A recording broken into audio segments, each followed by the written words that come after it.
Hillary is going to, um, there are words one could say, demotic Anglo-Saxon words. Let's use the phrase tell me off for not having done enough work on the list. And I haven't done enough work on the list. So I do need to get to the list. But at least we've got our Q&A, and then we can have a nice weekend, and then we can kick off next week. I have been inundated with media requests, a lot of which I've had to turn down.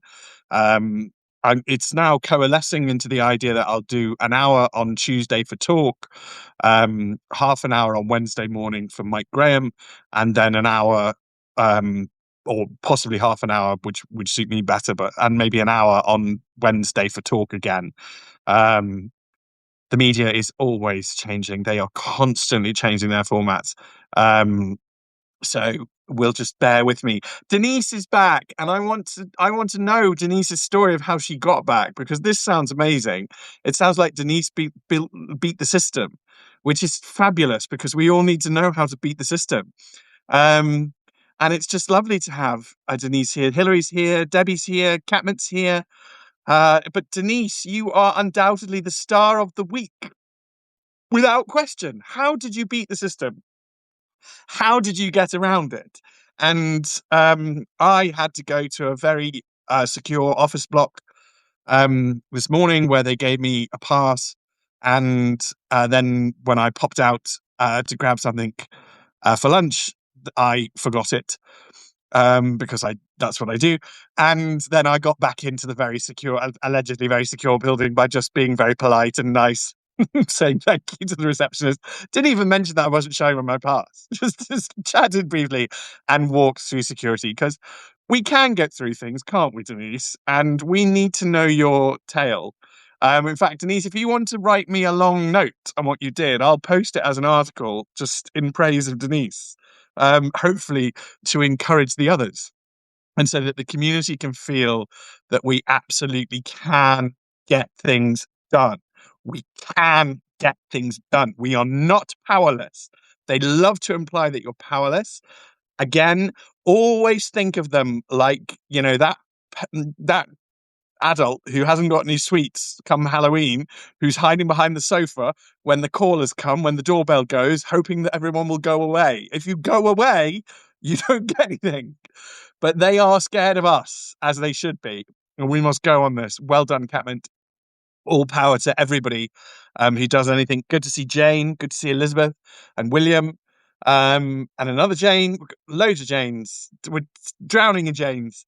I usually drown in Davids. That's usually the problem I have. In fact, a big proportion of the lawyers who I actually trust, like, and respect are called David. A disturbing amount of them are called David. There's really far too many Davids going on. Sarah Jane. Oh, you're another Jane, are you, Sarah?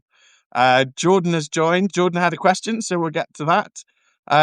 Post it on the Lovelies chat. Just keep fighting, everyone. We can win. Well, no, because I might lose it there, Denise. So put it in a DM, and then I will literally put it in an article. I'll top it and tail it and give it like a picture, and tell me what headline you want, or I'll do a headline if you want.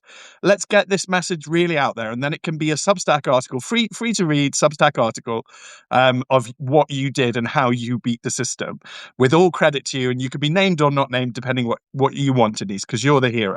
Okay, so but I genuinely think an article, and then I will tweet that article, and it will tumble. If we just put it in chat, I'm worried it'll get lost. I think it's too important to go there. Angelique is here. We're just all glad to have Denise back. If only we could have Petronella back. If only her husband would leave her alone for 5 minutes so that we could have Petronella back. But we are the Lovelies, and we are glad to be together. If you're one of my free subscribers and you're new to all this is how we treat each other. We respect each other. We know each other's names. We like each other. We look out for each other. We look after each other.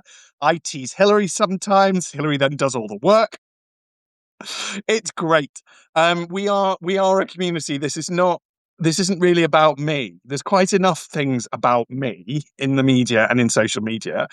This is more about having a corner of the internet where decent people can come together, talk and support each other. And that's what we do here. That's part of it. Everyone who joins the paid subscribers is a lovely. I'm a lovely. We are all equal in loveliness. The only one of us who has a title is Hillary, who is officially secretary of the list or great keeper of the list. And the list is the list of things I'm supposed to do, which I still haven't got around to. Believe me, the list of things I'm supposed to do in this house is twice as long. But there we are. I mean, being on Mike Graham at 7 a.m. is really pushing my organizational skills. You know, I have to get a small child up. I have to get myself washed, my hair washed. I have to get the dogs out and in again.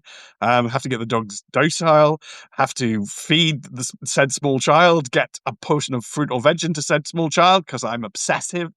And do a million and one things, and then go on Mike's and say something interesting. And, you know, in theory, prepare for Mike, which is there's no real time for that. And then I have to, you know, just run around again to try and get the small person out. But it is mad. So it's just absolutely mad. I keep those facially. I was asked to go on the media. I can't remember which channel it was now. Tomorrow at 7:30 a.m. And I just replied, "I am knackered. I need to sleep in."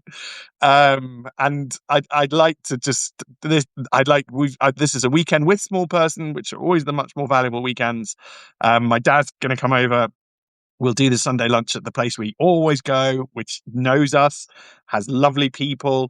One of the I chat to everyone. This is where Chiltern Railways really made a massive mistake. I get on with people, I like people, I chat to people. So obviously we know all the waiters because we chat to them. And one of the waiters, or the ladies, the ladies and men. I don't know what who cares. Anyway, obviously it's a big pub, and so there's lots of staff, and they're all lovely.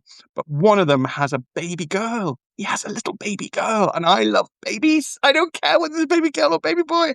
I just love them. So I get updates. Sometimes we get pictures. We talk about what it was like because I remember what it was like. So stressful.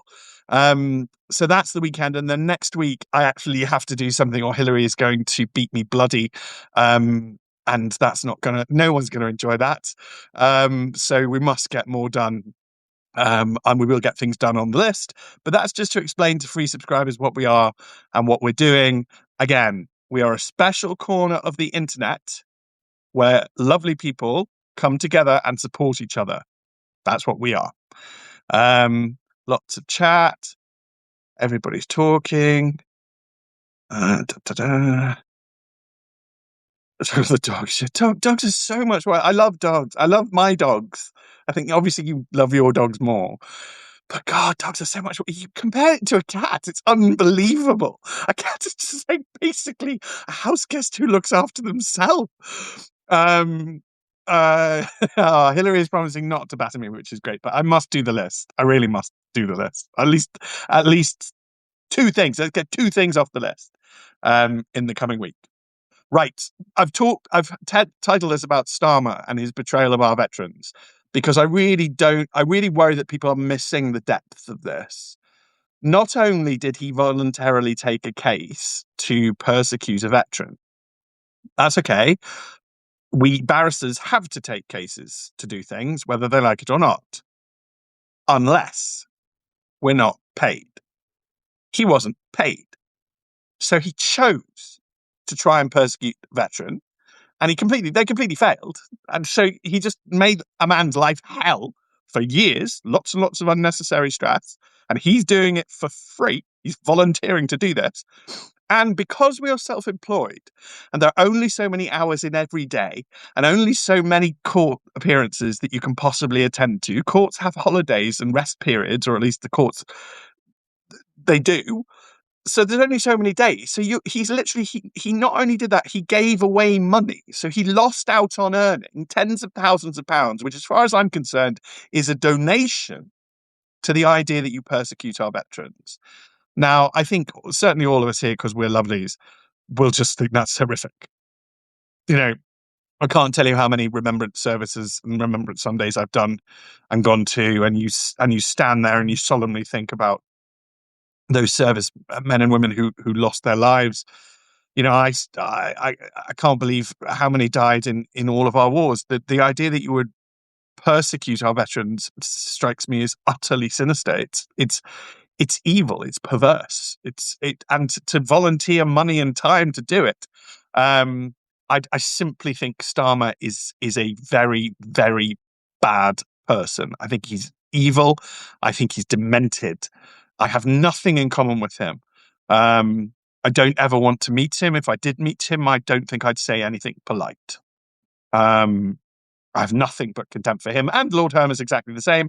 And I'm very sorry to say that the vast majority of the human rights lawyers are exactly like this. And because of the human rights lawyers and the strength it has upon the concept of being a barrister or the concept of being a lawyer, almost every young lawyer to be now writes, I want to be a human rights lawyer. It has a utterly corrosive effect on both professions. Both barristers and solicitors are utterly eaten inside by this cancer, which is determined to do vile things, and simply has no moral compass at all, and nothing I can equate to or be like. And I am very, very proud. I'm proud that I got to be a barrister, and I am a barrister, and I practiced in the High Court, and I got to address the Court of Appeal. I'm very proud, though, to have let my practicing certificate lapse and to no longer be amongst them on a daily basis. I'm not sure, given the state that they are in, that that would be a very nice place to be at all. There are elements to that, but yeah, we're going to find a new path. We're going to fix the country. Right. Waffle, waffle, waffle, Stephen. 20 minutes. Jordan has the first question, because I actually spotted it, Hillary, although I spotted that you spotted that I might not have spotted it, and therefore you picked it up. But Jordan said, wanted to ask a question. Back during Brexit, there was a massive to-do with the Henry VIII clauses. Why was that a massive problem? Okay, so Henry VIII clauses are a type of what we call delegated legislation. It's giving a power to a minister to do something. They are part of the paradox of the left. So in theory, and what you mean by why was it a massive to-do is because the left got really hissy about it. And there's something called the Hansard Society, which is almost entirely captured by the left. It's still quite useful. It's still quite good on parliamentary procedure, but it is left-wing. There's no point denying these things. I'm fed up denying these things anymore. And the Hansard Society back in, oh God, I'm old, but I think it's 2014, something like that, published a very long report, it's almost book length, on delegated legislation, and Henry VIII powers give a minister the ability to make a statutory instrument which changes an act of parliament. Now, it's all perfectly lawful as far as I'm concerned, all perfectly constitutional. But they got into a massive to-do about it because they don't want ministers to wield that much power. They'd rather have, or they say they'd rather have, parliamentary accountability.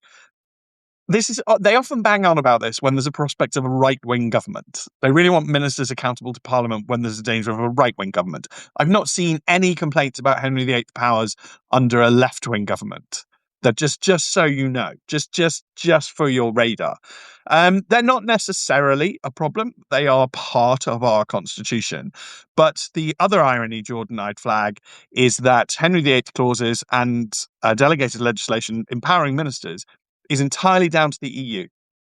So that's how the EU drafted. Like or dislike the EU, I don't really take a position on it, but I do think it's quite funny that a lot of the people who are very pro-EU, allegedly, hate the way that the EU makes law.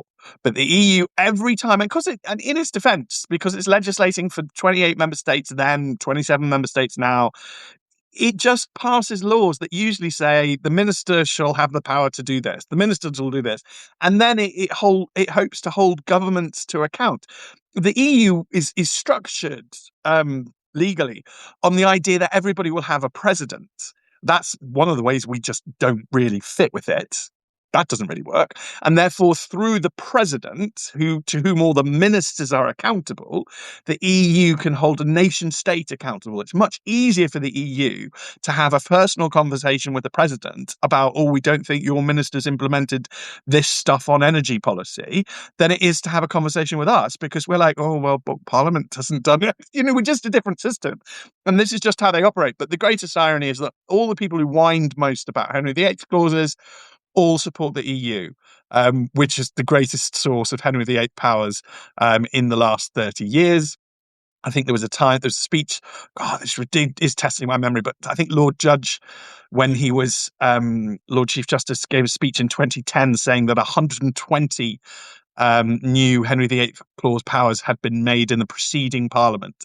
But they were all 99.9% of them would be EU based, and Lord Judge would be a firm Remainer because he is. In fact, the entire crossbench peers are. They're not independent. They're a political party. They're the pro-EU, pro-status quo, pro-blob party. If you want to look at the House of Lords, you find it really weird. There's Labour, Conservative, Lib Dem peers, and then there's this thing called the crossbench, which wouldn't let people like Claire Fox and Kate Howard, name's gone, but I adore her, wouldn't let them join because they're not because they're anti-EU. That it's just a pro-EU party inside our second house that nobody ever pays any attention to. Anyway, Aragon's here. Good to see Aragon. I found Aragon on Twitter today. If I find any lovely, get to follow back on Twitter, because that's just how we work. That's how we roll. And I found Aragon today, or at least I think I found Aragon today. Let's see if Aragon says, Stephen, I don't Twitter. That could be very embarrassing. Anyway, Jordan, right, that's that question done. Samantha, question for Friday. Samantha, does the FC 301148 really state, what is the FC 301148? I literally Googled it and all I could find was property listings in Florida. I don't think whatever the FC, whoever said, and this is one of the, and I'm not embarrassing Samantha because she's a lovely and we adore her.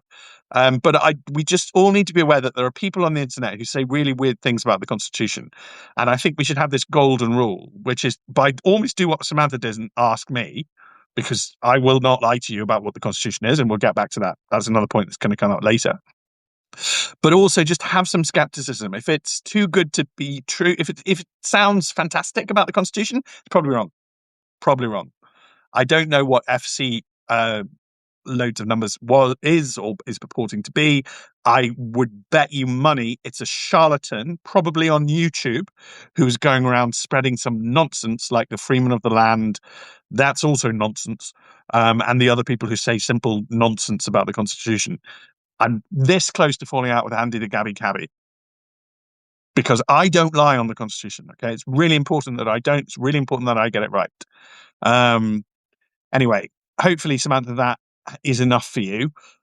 Kate complained about Mukund Krishna, the head of the Police Federation, who has been found to have acted unlawfully in sacking two people. I think the most important thing about the story is, why the hell does the head of a public sector body earn £700,000?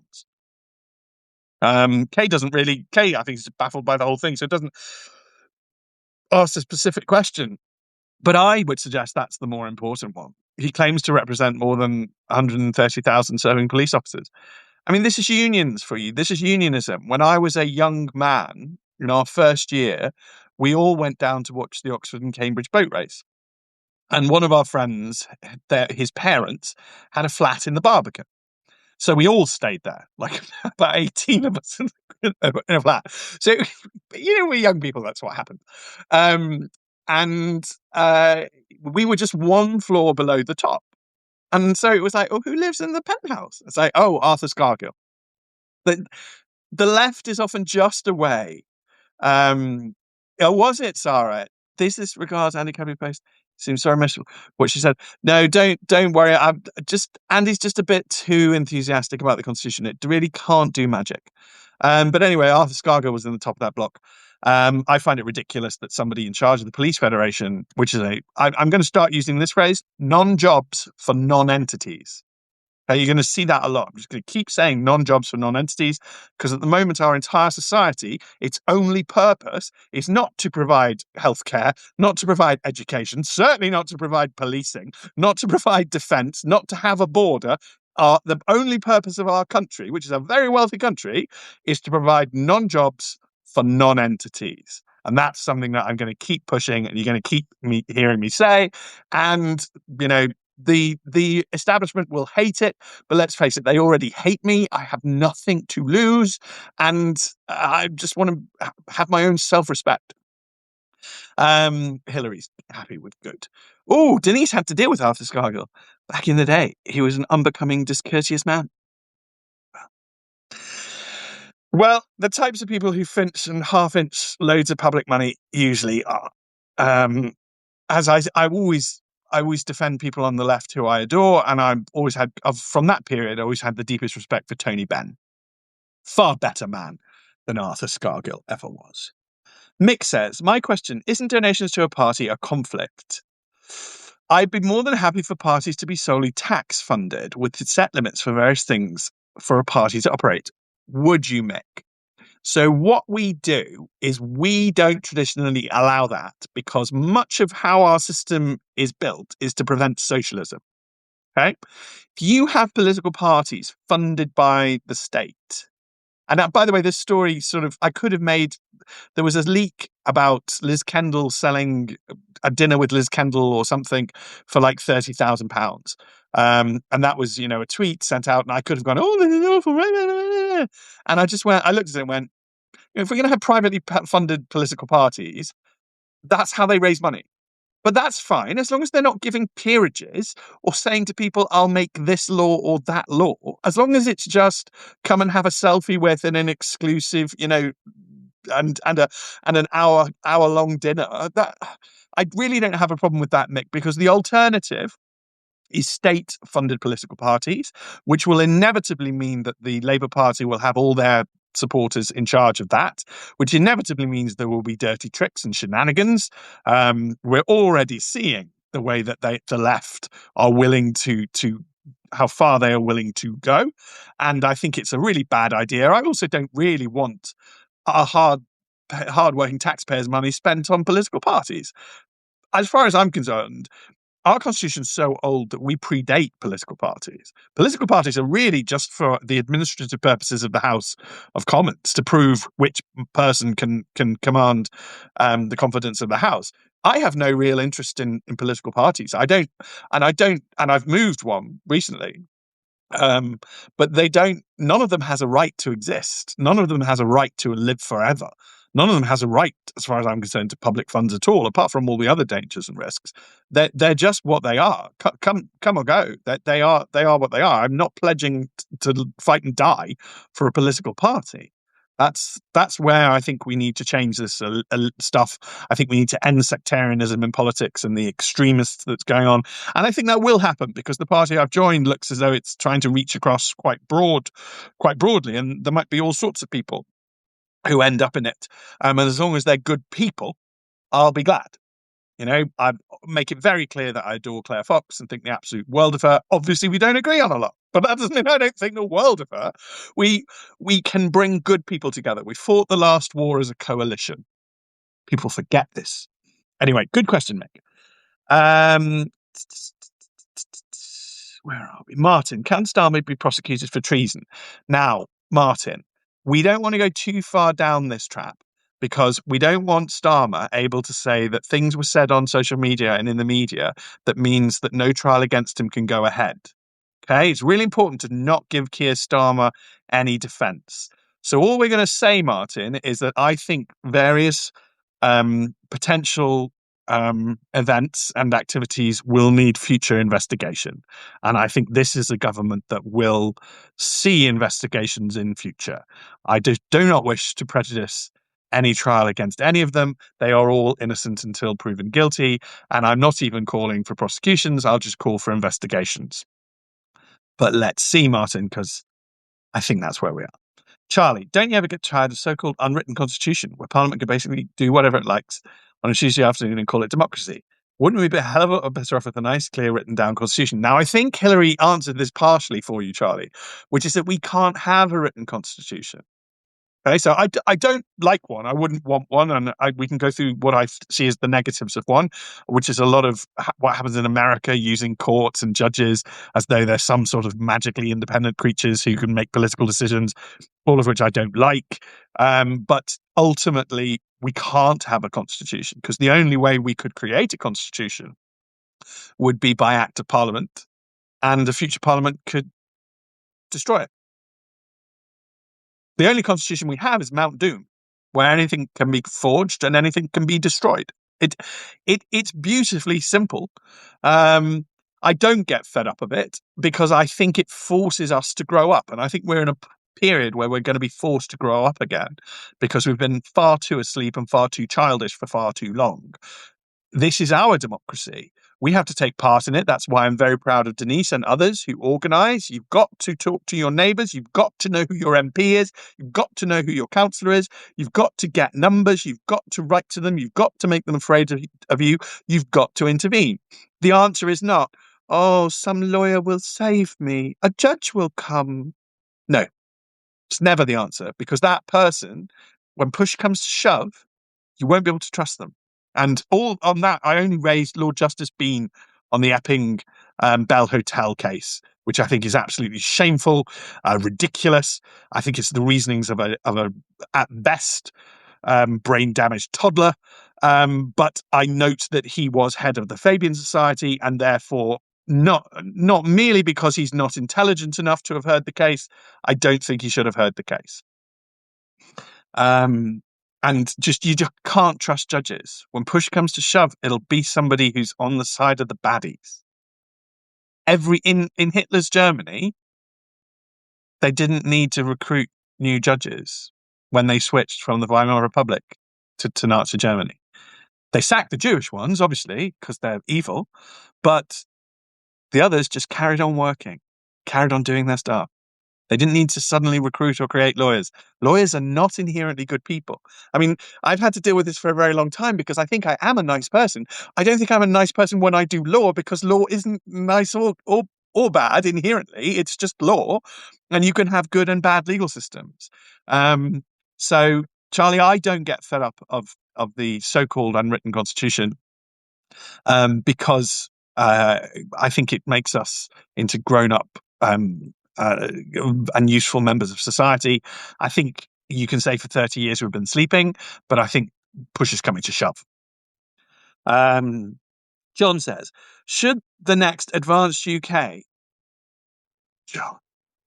or reform, let's be more honest, John, government cancel any and all Quangos? Yes, that was an easy one, John, wasn't it?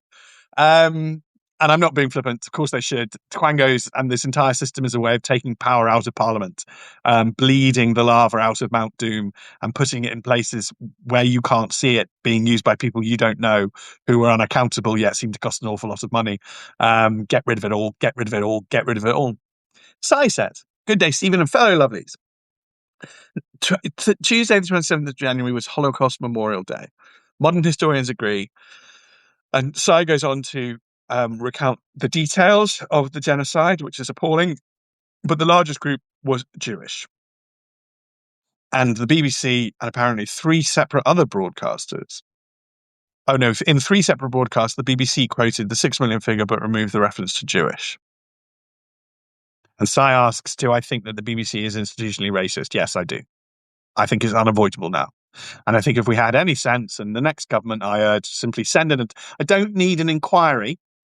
Just send in a task force and sack a lot of people and hire people who aren't racist, or just get rid of the BBC. And I'm 50-50 on either of those right now. Mokosh, hi, Stephen. Do you know if there's any attempts or preparations made to rid the legal profession of activist lawyers? No, there isn't, Mokosh, and it's just getting worse. It's absolutely outrageous. Mokosh says, the purpose of my law degree is to turn me into an ideologue. I know. And that's what they've done. They've made the law so complicated that if you were polite and kind, you'd actually say it's verging on impossible to learn law now. It's just so impenetrably hard. There are times when I just I'm reading something and I can't work out what the hell it means, because they've just perverted law as some sort of fetishistic sort of attack on it to make it just drown in words. It's drowning in words. It's unbelievable. I had to look at a system of codified rules, and I looked at 10 of them that were written in about 1992, and they took up less than a page. And then I looked at the same 10 rules now, and they ran for 8 pages.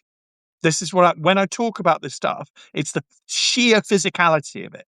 So I think the first step is they make law almost impossible to learn, and then they give students an easy off-ramp, which is if you become an activist, if you say all I care about is human rights law and in Gaza, then you're okay and you're allowed a job, and that's utterly it's perverse. It destroys the system. It's cheating on those kids.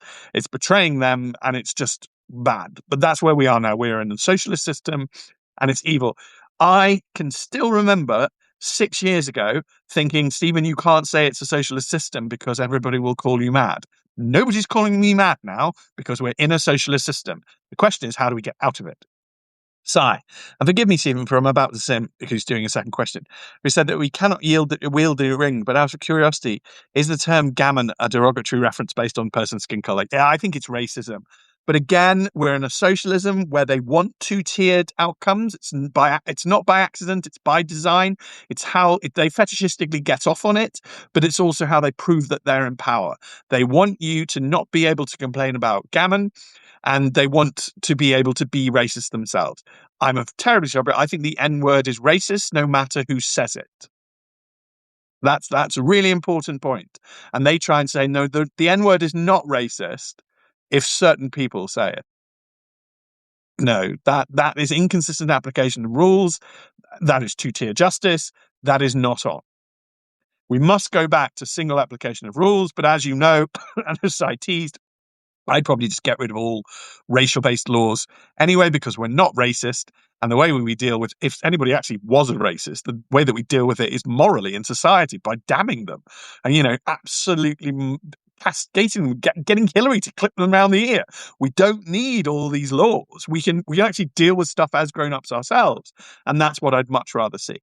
Mag says, hi, Stephen the Lovelies. I just read MPs backing the assisted dying are preparing to use the Parliament Act. Can they do this? So, Mags, I'm afraid I had to say constitutionally they can. Good news. The government whip, the chief whip in the House of Lords, has confirmed that they're not going to do it. But constitutionally, I have to be honest, okay? I don't have the luxury of selling you some nonsense like a bunch of made up letters and numbers or some sort of magic thing that's in the Constitution. I have to tell you the truth. And I was sat there all this morning thinking, somebody's going to ask me, aren't they? Somebody's going to ask me. And I did get asked by an ex-MP, and I was just like, I have to tell them the truth. And I think it's morally reprehensible to pretend that this isn't government policy, because it clearly is government policy. To call it a private member's bill and make sure it gets less scrutiny, which is the result, is inherently dishonest. I think that's morally reprehensible. I still think that's lawful. Things can be morally reprehensible, but still lawful. That's why law is not inherently good. Okay, and if the government wanted to pick this bill up, it'd have to become government business in the next session. Because I don't think people are aware enough of Parliament that whilst we have a general election to a general election, we then have sessions of Parliament inside that period. Roughly a year, and they don't sit for a whole one. Think of it like a school year, but that's a session. And so in the next session, the government could bring it back. They'd have to bring it back in exactly the same form there are provisions to amend it, but broadly speaking, I don't think there is scope for massive amendment. One parliamentary clerk, who I think overstepped their position, I think it was a parliamentary clerk, I might be defaming the parliamentary clerks. Anyway, somebody suggested that there was scope for lots of amendments. That's not my reading of the Act. But the government, most importantly, so I think they could do that. I think it would be morally reprehensible if they did it. Most importantly, the government chief whip has said they're not going to do it, and he is actually he's a good man. Okay, he's one of the good ones in Labour. And I think the Labour Party have realised that this is incredibly stupid and is going to destroy them. There's just a few fanatics, including the Prime Minister and Lord Faulkner and Kim Ledbetter and some other of the Matter Fabians, who are desperate to get this through. They're going to fail, thank God. And thank God for the hard work of the members of the House of Lords. And then MAGs, while they could use the Parliament Act, I don't think they're going to, or that they should. Kay is here. Yay. Did Kay miss Kay's own question? I think Kay did. Oh, Mokosh says, could the fact that Starmer advocating using the ECHR to go after soldiers in a book edited by the disgraced woman bring him down? Yes. But, yes. I mean, it's absolutely disgraceful. And then the Parliament, number 10, put out a message that Keir Starmer had never worked with Phil Shiner. That's a very technical position because Keir Starmer's DPP is bringing prosecutions. And that's, therefore, he's only ever going to be working with the CPS. But Shiner was absolutely at the heart of pursuing what we now know to be fraudulent claims against soldiers in Iraq. So the Labour government will both illegally send soldiers off to fight and die in Iraq and then illegally prosecute them. That's who socialists are. That's it. As far as I can tell, they're just after the cash. That's all they want. Just public money. Snuffle, snuffle, snuffle. Sickening. Anyway, the lovely Denise, who is our shining star, says, after raising Mary Hill with my councillor, BTCO, I finally owned to step back. So we talked about this. I'm so pleased. Yes, and I did actually cover it. I remembered it. I put it in the notes just in case I forgot it.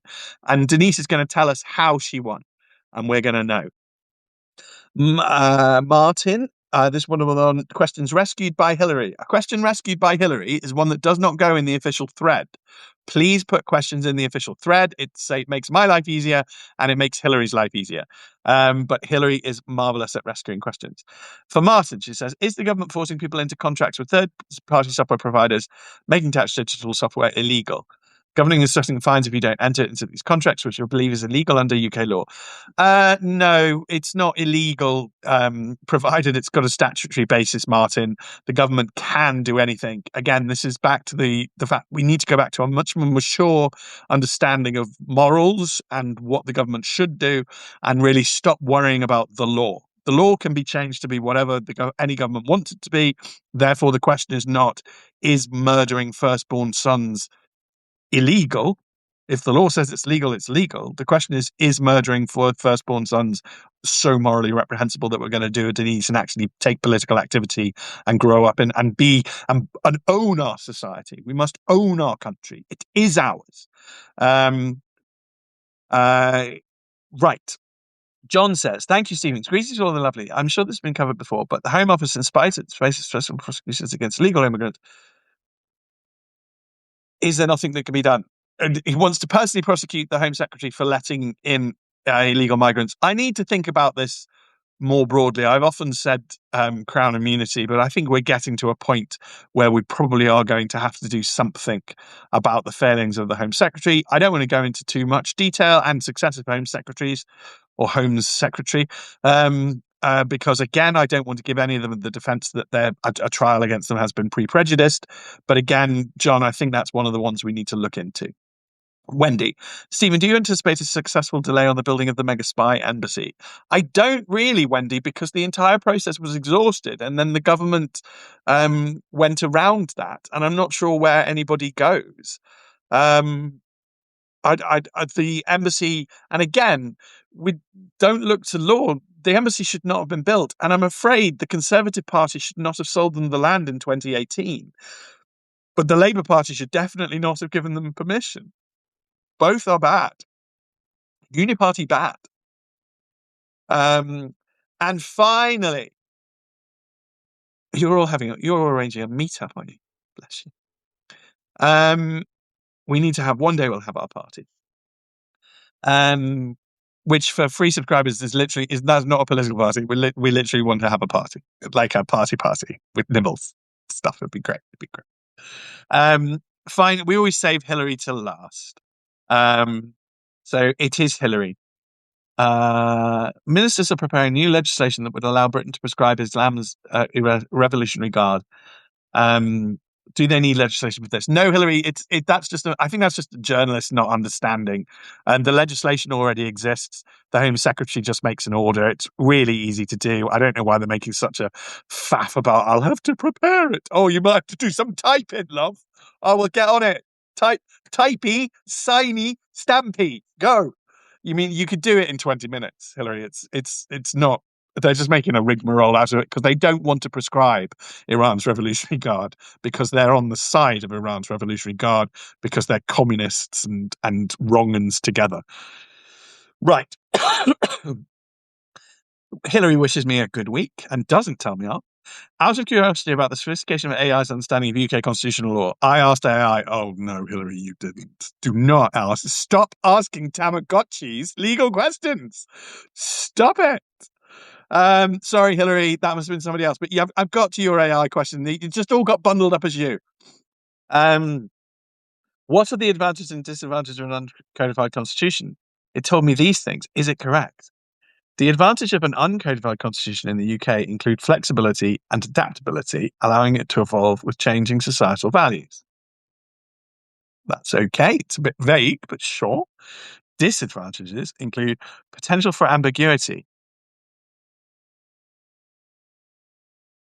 Why would there be less ambiguity in an uncodified constitution? There's plenty of ambiguity in the American Constitution. They fight over it like cats and dogs all the time.